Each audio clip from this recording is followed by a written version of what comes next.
ধাক্কা না খেলে মানুষ হওয়া যায় না। যখনই আপনি চারপাশ থেকে যখন অপমানিত হবেন, অবহেলিত হবেন, তখনই বুঝতে পারবেন জীবনের মানেটা কী।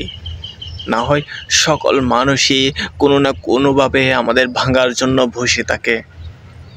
আমরা ধাক্কা কখন খাই জানেন? যখন প্রিয় মানুষগুলো, প্রিয়জনগুলো আমাদের বারবার আঘাত করতে থাকে। আমরা যাকে প্রিয় মানুষ বলি, সে প্রিয় মানুষটা ছেড়ে যায় কখনো টাকার জন্য, কখনো কেরিয়ারের জন্য, সে কখনো পরিবার অবহেলা করে। ঠিক একইয়ের জন্য টাকাও লাগে, টাকার জন্য টাকাটা না থাকলে পরিবারের আত্মসম্মান বোধ বলতে কিছু নেই।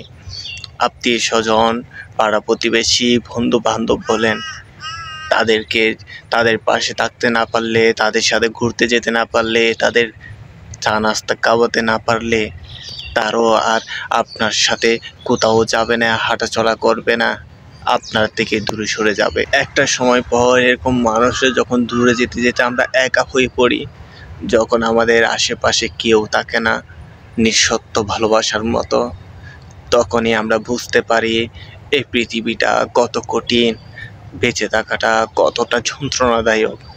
যখন কেউ থাকে না তখন আমরা একা চলতে থাকি, একা চলার অভ্যাস করি, তখন একাই মন খারাপ করে কোনো একটা জায়গায় বসে থাকি।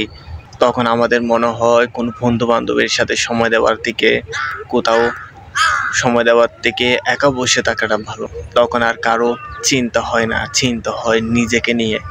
তখন নিজেকে গড়ার চেষ্টা করতে হয়, চেষ্টা করার ইচ্ছা জাগে। তখনই নিজেকে শক্তিশালী ভাবানোর সময় চলে আসে।